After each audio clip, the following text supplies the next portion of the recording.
నమస్తే.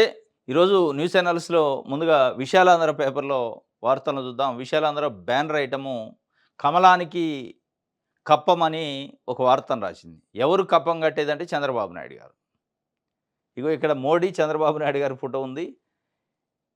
చంద్రబాబు నాయుడు గారు ఒక 4 రోజుల పాటు విదేశీ పర్యటనకు పోయిండు.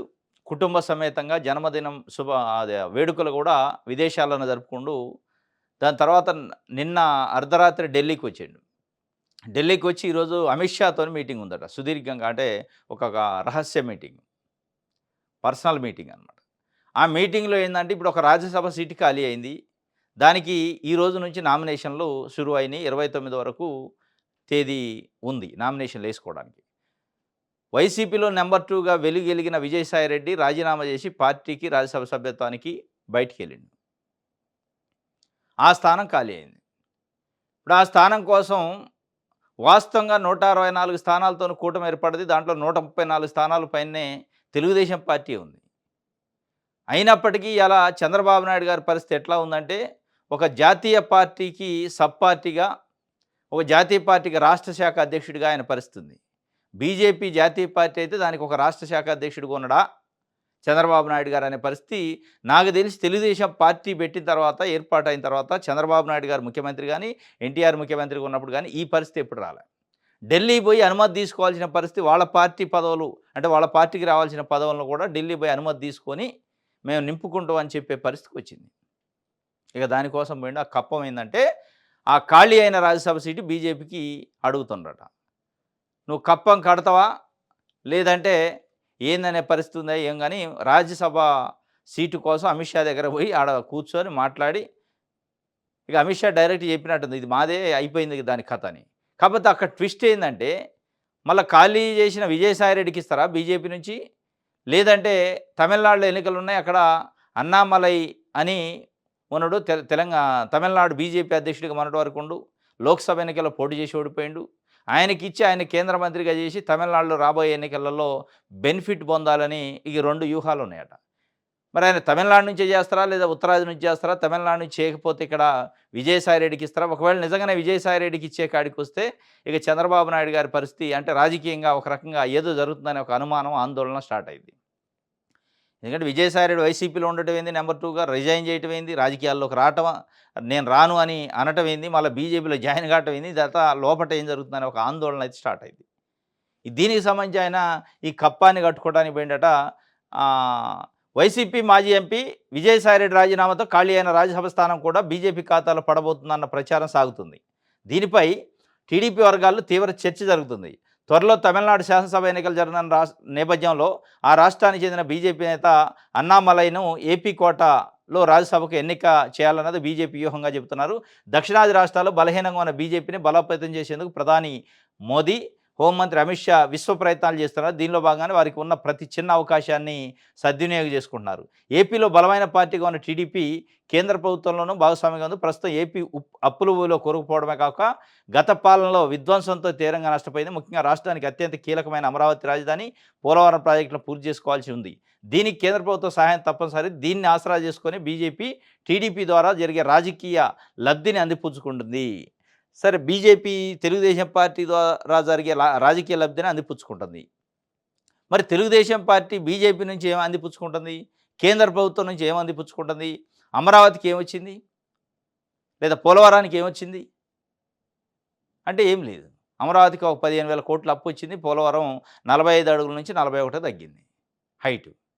ఫీట్లు మీటర్ల నుంచి. తప్ప వచ్చిందేందంటే గుండు సున్నా. మరి వాళ్ళు మీ దగ్గర నుంచి బలవంతంగా ఎమ్మెల్సీ పదవులు, రాజ్యసభ మెంబర్లు గుంజుకుంటుంటే, సరే మీరు త్యాగం చేస్తే రాష్ట్రం కోసం చేశారు అనుకున్నప్పుడు రాష్ట్రానికి ఏమొచ్చింది? రాష్ట్రానికి ఏం తెచ్చారు? ఏం తేబోతున్నారు? అది లేదు. పోతున్నారు, వస్తున్నారు, పోతున్నారు, వస్తున్నారు కానీ ఏమీ ఫలితం లేదు. ఇది మొత్తానికి అన్నామలైకి ఇచ్చే అవకాశం ఉందట తమిళనాడులో ఎన్నికలున్నాయి కాబట్టి.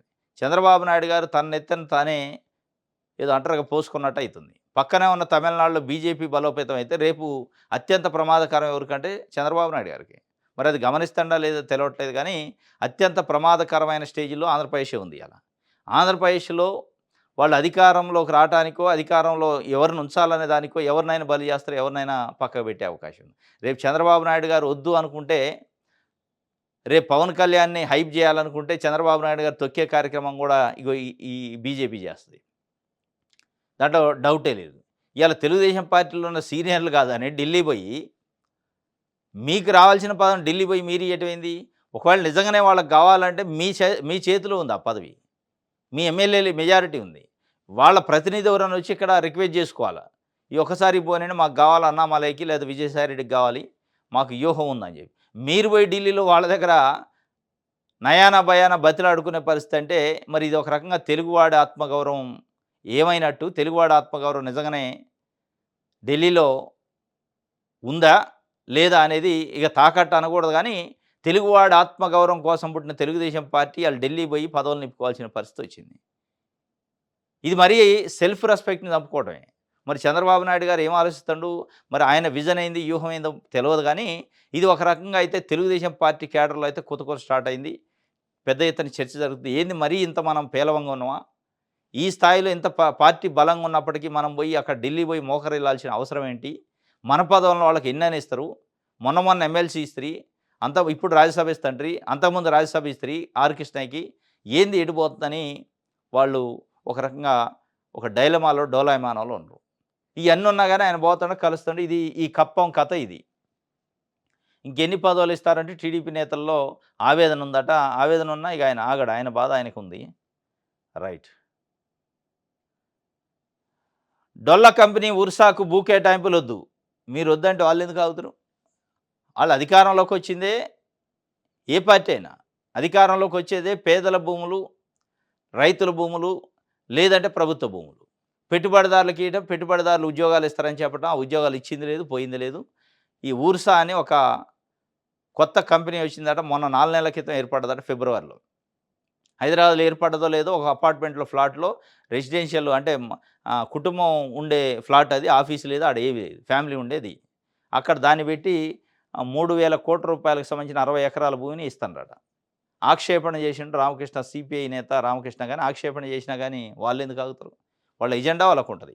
ఇది మొత్తానికి మరి మీరు ఏం ఉద్యమం చేస్తారో చూడాల. డొల్ల కంపెనీ ఊర్సాకు రాష్ట్ర ప్రభుత్వం వేలాది కోట్ల రూపాయల విలువ చేసే భూమిని కేటాయించడం తగదని సిపిఐ రాష్ట్ర కార్యదర్శి కె రామకృష్ణ సోమవారం ఒక ప్రకటనలో తీవ్రంగా ఖండించారు. కేవలం 2 నెలల క్రితం హైదరాబాద్‌లో ఉత్తుత్తి కంపెనీగా రిజిస్టర్ అయిన ఊరు పేరు లేని ఊర్సా క్లస్టర్స్ అనే ఐటీ కంపెనీకి రాష్ట్ర ప్రభుత్వం విశాఖపట్నంలో దాదాపు 3,000 కోట్ల విలువైన 60 ఎకరాల భూమిని కేవలం ఎకరా 99 పైసలకి అమ్మబోవడం తీవ్ర ఆక్షేపణీయమని పేర్కొన్నారు. లీజు కాకుండా ఇలా అమ్మడం చాలా ఓహో! ఇది అమ్ముడా? అదేమో లీజు. టీసీఎస్‌కి ఇచ్చింది లీజు. ఇది డైరెక్ట్ అమ్మటమే అన్నాడు. 99 పైసలే మళ్ళీ అమ్ముడు కూడా. ఎక్కువ రేట్ లేదు. ఎందుకంటే ఊర్సా అనేది ఉత్తుత్తి కంపెనీ కాబట్టి వాళ్ళు డబ్బులు పెట్టలేరు కాబట్టి ఇస్తున్నట్టుంది. ఆ 99 పైసలకేదో పేద ప్రజలకు 100, 100 గజాలు జాగా ఇయ్యండి. వాళ్ళు పండగ చేసుకుంటారు. మీరు ఉన్నంత కాలం మీరు పోయిన తర్వాత కూడా మీ ఫోటో ఇంట్లో పెట్టుకొని తలుచుకుంటారు. ప్రభుత్వంలో ఉన్న పెద్దలది. 99 పైసలకి ఊరు పేరు లేని, ఉందో లేదో తెలవని ఊర్సా కంపెనీకి ఇచ్చే బదులు, అమ్మే బదులు రూ. 99,000 కూడా కొనుక్కోవడానికి సిద్ధంగా ఉన్నారు 100 గజాలు జాగిస్తే ప్రజలు. ఇయ్యండి వాళ్ళకి. తలుచుకుంటారు ప్రజలు. చాలా చాలా అంటే చాలా దురదృష్టకరం. ఎటు తీసుకుపోతారు రాష్ట్రాన్ని? ఎవరి చేతిలో పెడుతున్నారు రాష్ట్రాన్ని? మాట్లాడితే నేను విజన్ ఉంది నా కాడ అని చెప్తారు. ప్రతినిత్యం ప్రజల కోసమే పాటుపడతా, నిరంతరం ప్రజాసేవలో ఉన్నా. మరి నిరంతరం ప్రజాసేవలో ఉండే నాయకుడు ఇట్లా ప్రజలకు సంబంధించిన భూమిని తీసిపోయి పెట్టుబడిదారులకు ఇస్తారా? ఏం పద్ధతి ఇది? కాబట్టి సిపిఐ రామకృష్ణ గారు చెప్పినట్టు వాస్తవంగా ఆక్షేపణ ఇది. చాలా బాధాకరం. నిరుద్యోగుల్లో కలవరం, డిఎస్సి వయోపరిమితి 47 ఏళ్లకు పెంచాలని డిమాండ్. 44కు పరిమితం చేయడంతో వేలాది మందికి అన్యాయం, రోజుల వ్యవధిలో అర్హత కోల్పోతామని ఆందోళన, 6 ఏళ్లుగా ఉపాధ్యాయుల పోస్టుల భర్తీలో జాప్యం, నిరుద్యోగుల్లో ఆందోళన ఉందట, కలవరం ఉందట. ఏమిటికంటే డిఎస్సి వయోపరిమితి 44 చేశారు, 47 చేయండి అని. సార్ 47 చేస్తారా, 44 చేస్తారా? ఒక భాగం పెంచాలి, వాస్తవంగా పెంచితే మంచిదే, ఎందుకంటే చాలా రోజులైంది కాబట్టి.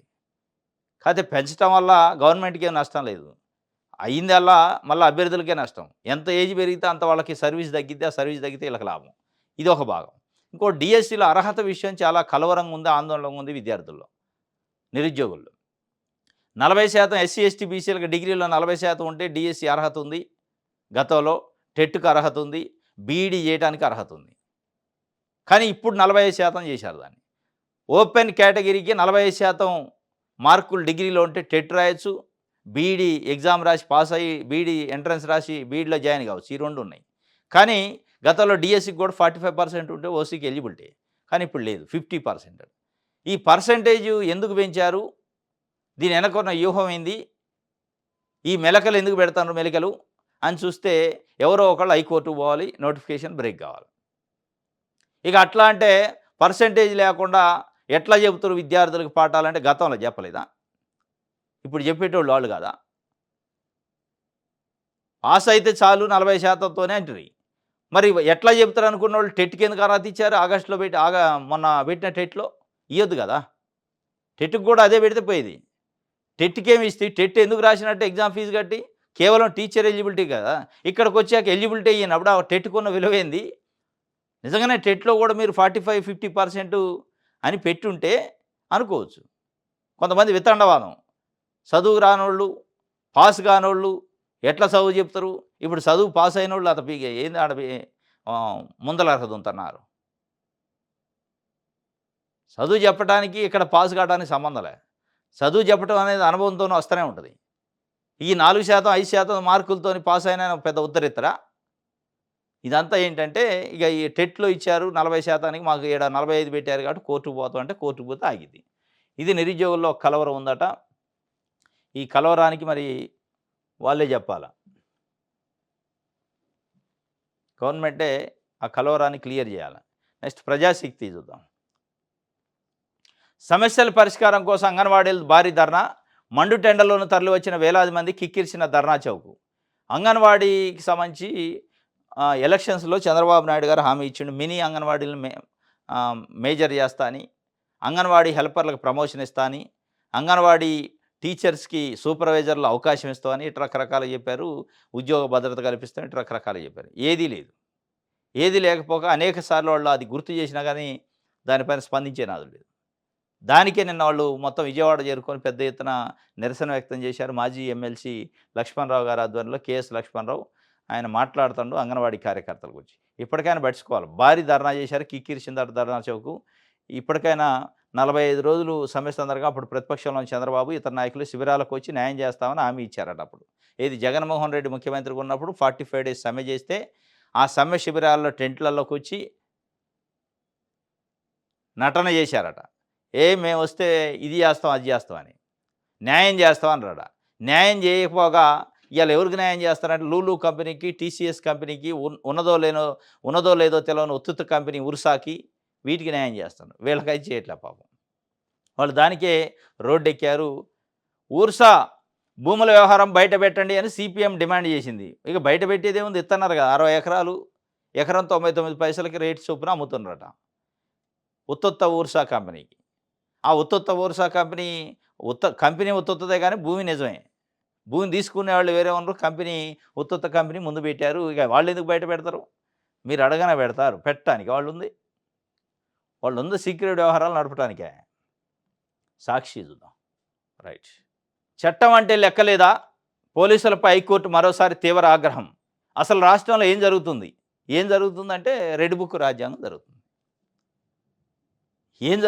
రాష్ట్రంలో ఏం జరుగుతుందంటే అదే జరుగుతుంది.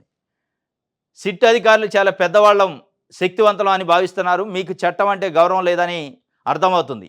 పోలీసులే చట్టాన్ని ఎలా ఉల్లంఘిస్తారు? మీరున్నది చట్టాన్ని కాపాడటానికి. వారికి చట్టం అవసరం లేదు, అధికారమే ముఖ్యం అనుకుంటున్నారు. ఒంటిపై యూనిఫామ్ ఉందని ఏం చేసినా చెల్లుబాటు అవుతుంది అనుకుంటున్నారు. మిమ్మల్ని వెనక నుంచి నడిపిస్తున్న వారిని రమ్మనండి. చట్టం గురించి వారితోనే మాట్లాడతాం. పోలీసుల వైఖరి అత్యంత బాధాకరం. ఇలాగే వదిలేస్తే రేపు అందరం బాధపడాలి. ప్లస్ వ్యక్తి స్వేచ్ఛ కన్నా కోర్టులకు ఏది ముఖ్యం కాదు అని చెప్పింది. ఇది హైకోర్టు నిన్న తీవ్రమైన వ్యాఖ్యలు చేసింది. ఎందుకంటే అసలు ఈ సిట్ అని ఇవి అని వేసి ఇప్పుడు ఇంట్లో కొడుకు తప్పు చేస్తే తండ్రిని తల్లిని తీసిపోయి పోలీస్ స్టేషన్లో కూర్చోబెడతారట. ఇది ఏ చట్టం చెప్పింది? ఎవరు చెప్పారు? మిమ్మల్ని వెనక నుంచి నడిపిస్తున్న వ్యక్తుల వెనక నుంచి నడిపిస్తున్న రెడ్ బుక్క అని సూటిగా హైకోర్టు నన్ను అడిగింది. చట్టం అంటే మీకు లెక్కలేదా? అసలు మిమ్మల్ని వెనక ఉండి ఎవరు నడిపిస్తారో వాళ్ళని తీసుకొచ్చి చెప్పానండి. వాళ్ళని రమ్మానండి. మేము చట్టం గురించి చెప్తామని. మీరేమైనా యూనిఫామ్ వేయంగానే అంతా మేము బాసులమనో, లేపోతే అన్ని సర్వాధికారాలు మాకుంటాయని అనుకోవద్దు అని చెప్పింది వాస్తవం కూడా ఇది. అయినప్పటికీ వాళ్ళు ఆగరు. ఎందుకంటే పొలిటికల్ ప్రొవొకేషన్ కేసులు అని చెప్పి బయట చర్చ. ఇది కావాలని పొలిటికల్ ప్రొవొకేషన్ దాంట్లో కొన్ని మీడియా సంస్థలు రెచ్చగొట్టే కార్యక్రమాలు.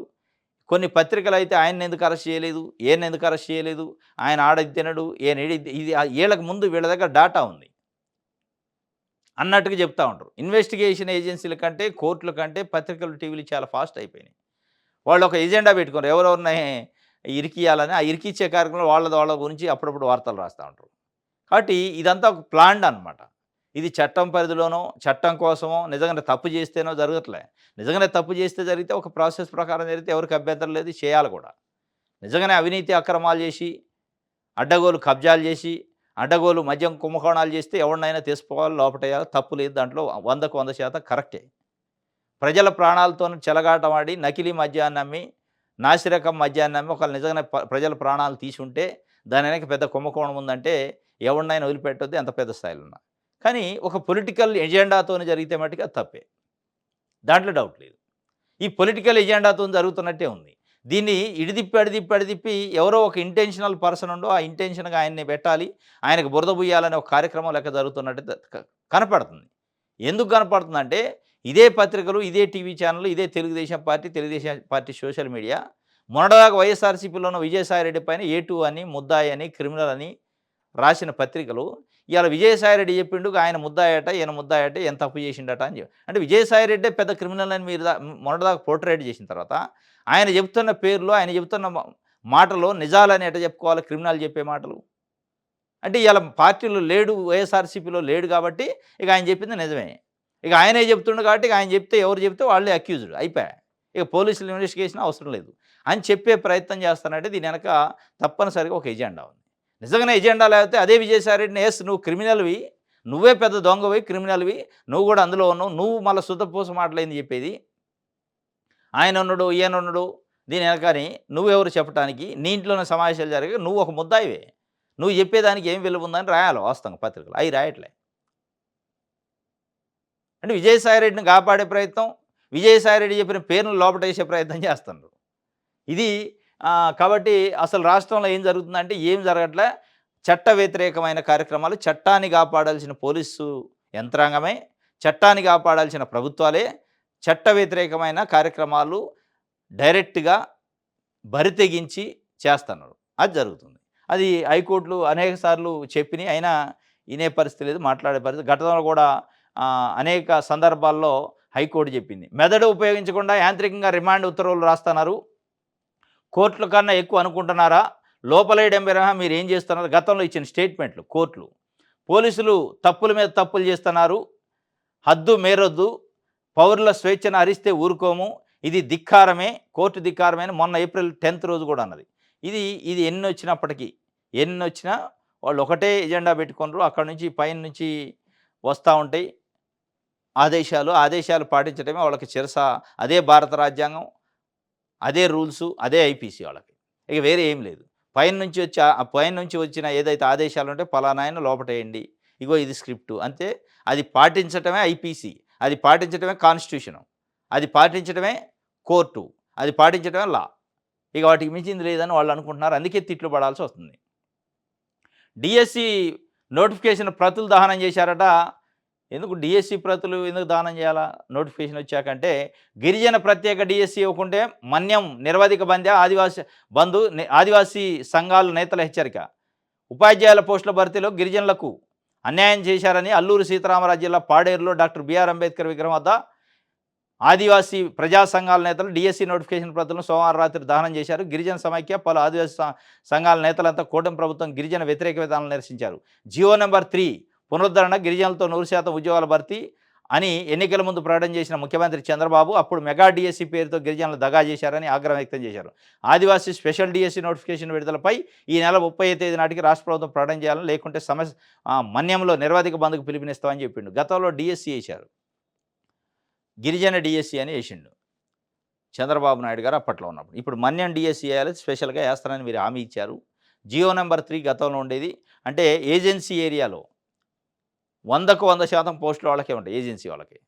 అది మళ్ళా పునరుద్ధరించాలి. ప్లస్ స్పెషల్ డీఎస్సీ ఇయ్యాలని వాళ్ళు డిమాండ్ చేస్తూ నిన్న డీఎస్సీ ప్రతుల్ని తగలబెట్టారు. ఈ నెల 30లోగా స్పెషల్ డీఎస్సీ గిరిజనులకు సంబంధించి ఏజెన్సీ డీఎస్సీ ఏయకపోతే నిరవధిక బంద్ పాటిస్తారట. మరి ఏం చేస్తారో చూడాలి. తిరగబడ్డ విద్యార్థి లోకం. దేనికంటే కూటమి ప్రభుత్వ తీరుతో విసిగిపోయిన విద్యార్థులు సోమవారం కదం దొక్కారట. ఫీజు రీయింబర్స్మెంట్ చెల్లించాలని డిమాండ్ చేస్తూ వైఎస్ఆర్సీ విద్యార్థి విభాగం ఆధ్వర్యంలో గుంటూరు జిల్లా మంగళగిరి నుంచి ర్యాలీ నిర్వహించారు. సాంఘిక సంక్షేమ శాఖ కార్యాలయం ఎదుట బైఠాయించిన నిరసన తెలిపారు. ఈ సందర్భంగా విద్యార్థుల నాయకులతో పోలీసులు దురుసుగా ప్రవర్తించారు. ఇది విద్యార్థులు ఫీజు రీయింబర్స్మెంట్ కోసం తిరగబడ్డారు. కదం దొక్కిన కర్షకులు, కడుపు మండిన కర్షకులు కదం దొక్కారు. కూటమి ప్రభుత్వం తీరుపై నిరసన గళమెత్తారు. ఉక్కు పిడికిలు బిగించి దుష్ట సర్కారు దుర్నీతిని ప్రశ్నించారు. పండించిన పంటలకు గిట్టుబాటు ధర కోసం వందలాది మంది రైతులు సోమవారం బాపట్ల జిల్లా చిన్నగంజాం మండలం ఇంకోలు స్తూపం సెంటర్ నుంచి భారీ ప్రదర్శన నిర్వహించారు. అనంతరం రైతులు డిప్యూటీ తహసీల్దార్కు వినతి పత్రం అందించారు. ఇంకోల్లో రైతులు రోడ్లు ఎక్కారు పండించిన పంట గిట్టుబాటు ధర కోసం. ఇక్కడ మినీ అంగన్వాడీల ధర్నా ఆగ్రహం. ఇది అంగన్వాడీలకు సంబంధించి రైట్. మద్యం మసిబూసి సిటీ పోలీసుల కషట. విచారణకు హాజరవుతానని సందేశం పంపిన రాజకేశ్ రెడ్డి అందుకోసం విజయవాడ వస్తుంటే హైదరాబాద్లో అరెస్ట్ చేశారట. రోడ్డు మార్గంలో విజయవాడకు తరలింపు. ఇప్పటికే ఆయన కుటుంబ సభ్యులను బెదిరించిన సిట్టు. వాసుదేవరెడ్డి సత్యప్రసాద్లను వేధించి అబద్ధపు వాంగ్మూలాలను నమోదు. అసలు కుంభకోణం జరగనే లేదన్న విజయసాయిరెడ్డి, లేని కుంభకోణం ఉన్నట్టుగా చూపించే పన్నాగం. మద్యంని మసిబూసి సిట్టు పోలీసులు కసిపట్టారట. అంటే కసిరెడ్డి రాజశేఖర్ రెడ్డిని నిన్న అరెస్ట్ చేశారు శంషాబాద్ ఎయిర్పోర్ట్లో. ఆయన పారిపోవడానికి ప్రయత్నం చేస్తానని వాళ్ళకి ఏదో ఇన్ఫర్మేషన్ వచ్చిందట అని పోలీసులు చెప్తారు.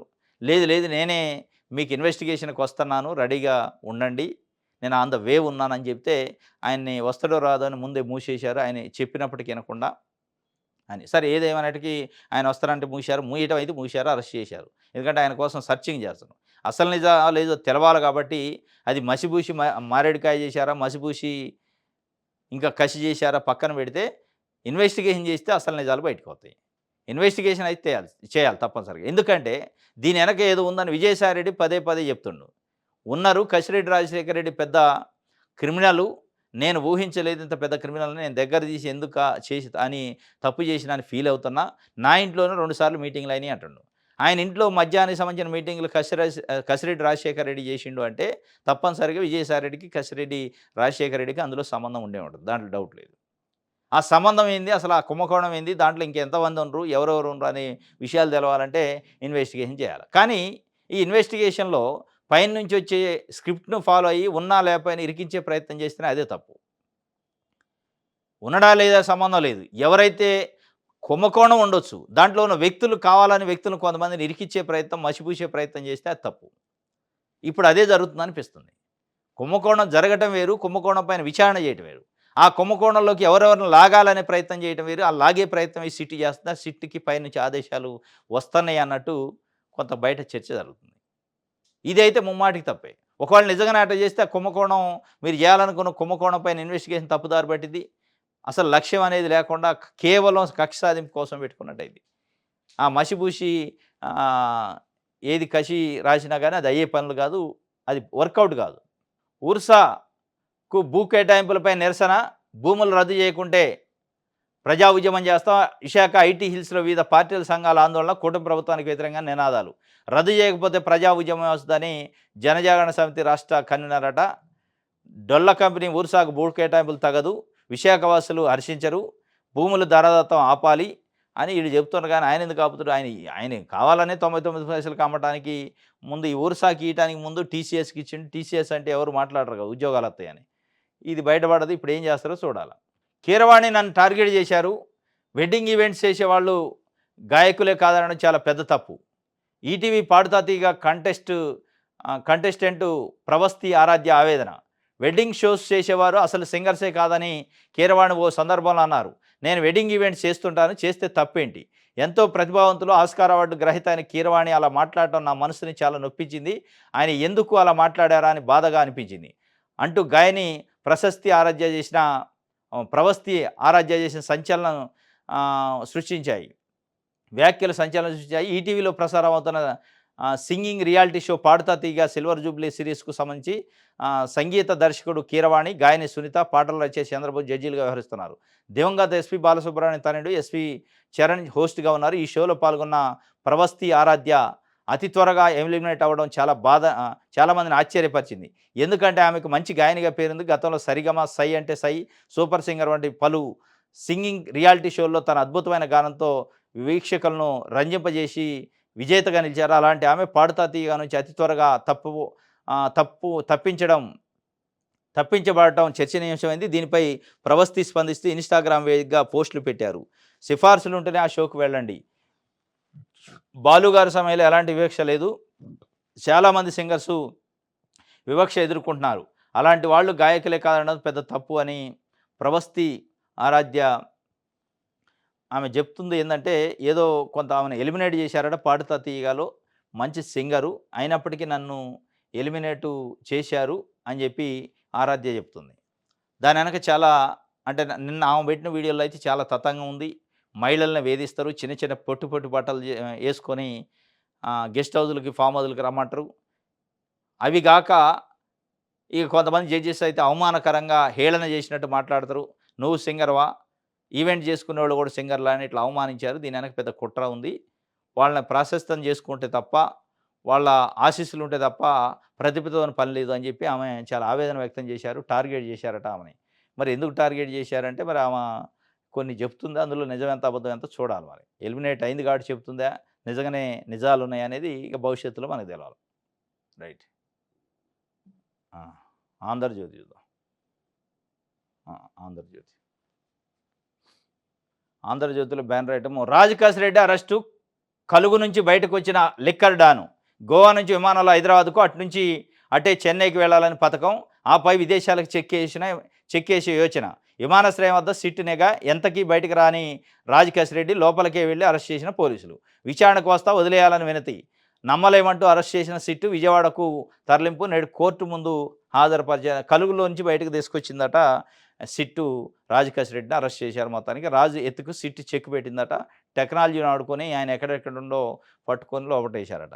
ఇది ఒక వార్త. రైట్. మోదీ పర్యటనకు భారీ ఏర్పాట్లట. సభా ప్రాంగణానికి వచ్చే రోడ్లకు మెరుగులు. సభా ప్రాంగణానికి వచ్చే రోడ్లకు వరకే మెరుగులేస్తే తప్పది. మొత్తానికి రోడ్లకేయాల.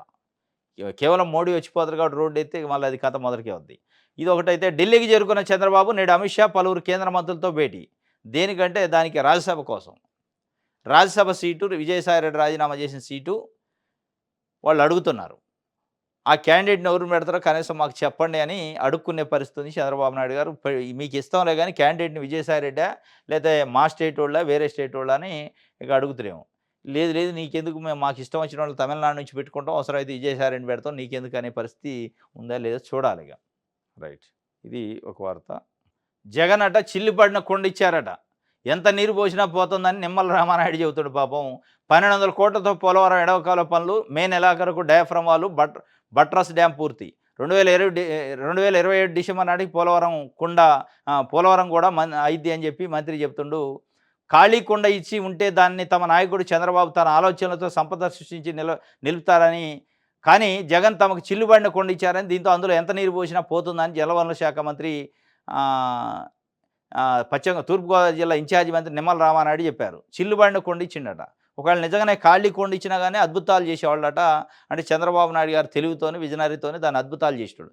ఖాళీ కొండ ఉంటే అద్భుతాలు చేసే ఆయన మరి సిల్లుబడ్డ కొండని సిల్లు ఓడలేకపోతాడా? ఆ సిల్లుబడి పోతూనే ఉన్నాయి. ఇంకా అప్పటి నుంచి పోతూనే ఉన్నాయా? ఖాళీ కొండ ఇచ్చారట, లేదంటే అద్భుతాలు చేసేవాళ్ళట. మొన్నదాకానేమో అదే ఖాళీ కొండ ఇచ్చారంట. ఇప్పుడేమో చిల్లుబడ్డ కొండ ఇచ్చిండటండి. ఈవెన్ ఖాళీది ఇచ్చినా పర్లేదు మాకాటండి. ఈ ఖాళీది ఇచ్చినా పర్లేదు అనుకున్నప్పుడు ఆ చిల్లుబడ్డ కొండను బడెత్తే అయిపోద్దిగా, పగలగొడితే అయిపోయా. మళ్ళీ మంచి విజనరీతోని పరిపాలించవచ్చు కదా. రైట్. ఇసుక సిండికేట్ వారు కృష్ణా జిల్లాలో ఇసుక టెండర్ల దుమారం. టెక్నికల్ బిడ్లలో పాస్ చేయడంతో వివాదం. సిండికేట్ కాంట్రాక్ట్ సంస్థలు స్థానిక సంస్థల మధ్య రగడ. పెనమలూరు, పామర్రు నియోజకవర్గాల్లో 4 క్వారీలకు టెండర్లు. స్థానికంగా ఉన్న సంస్థలే పాల్గొనాలని ప్రభుత్వ నిబంధన. బిడ్లు వేసి పొరుగు రాష్ట్రాలకు చెందిన 6 కాంట్రాక్ట్ సంస్థలు. ఇసుక సిండికేట్ వారు జరుగుతుందట. మొన్నదాకా మద్యం సిండికేట్ జరిగింది. తెలుగుదేశం పార్టీలు అంతా ఎక్కడికక్కడ మద్యం సిండికేటు అయ్యి షాపులు దక్కించుకున్నారు. ఎవరన్నా వేరే వాళ్ళు ఒకటి, 2 దక్కించుకున్నా గానీ తాడిపత్రి లాంటి దగ్గర బలవంతంగా గుంజుకున్నారు. ఇప్పుడు ఇసుక కథ స్టార్ట్ అయిందంటే ఇసుక సిండికేట్ అయితుంది. మరి ఉచితం అన్నారు. ఇసుక ఉచితం ఇచ్చేటప్పుడు ఈ టెండర్‌లేంది, మళ్ళీ వార్‌లేంది, సిండికేట్‌లేంది. అసలు ఇసుక దందానే జరగట్లేదని చెప్తుండ్రు. ఇదే ఆంధ్రజ్యోతిలో సిండికేట్ వార్ జరుగుతుందని రాశారు. మరి సిండికేట్ వారు మొత్తానికి ప్రజల మీదనే పడుతుంది మళ్ళా భారం. రైట్. ఇది ఒక వార్త అయితే ఈనాడు చూద్దాం. ఈ ఈనాడులో కూడా రాజకేశ్ రెడ్డి అరెస్ట్ అని ఉంటది. వేరే ఏముండదు. వాళ్ళకి అది తప్ప జనాలకు సంబంధించిన వార్త ఏముండదు.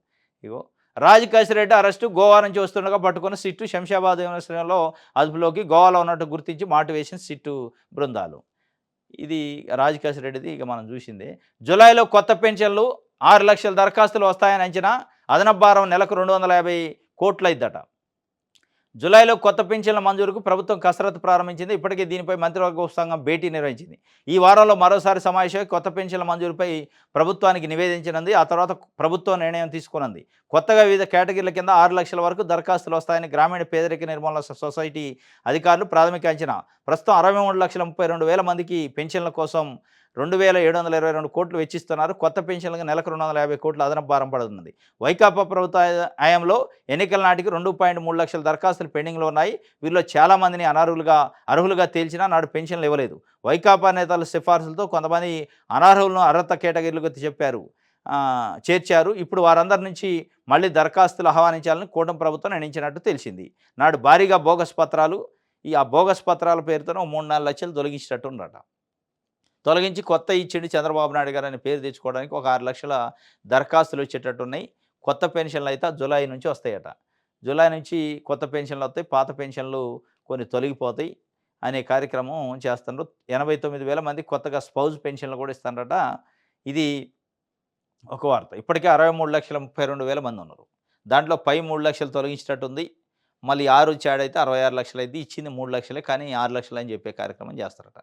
మొత్తానికి కొత్త పెన్షన్లు అయితే జులైలో వస్తున్నాయట. ఎవరన్నా అప్లై చేసుకునే వాళ్ళు ఉంటే చేసుకోవచ్చు. నేడు అమిత్ షాతో చంద్రబాబు భేటీ. విదేశీ పర్యటన ముగించుకొని ఢిల్లీ చేరుకున్న ముఖ్యమంత్రి. అది రాజ్యసభ సీటు కోసం. రైట్. ఇది ఈనాడుకు సంబంధించి. దిశ చూద్దాం.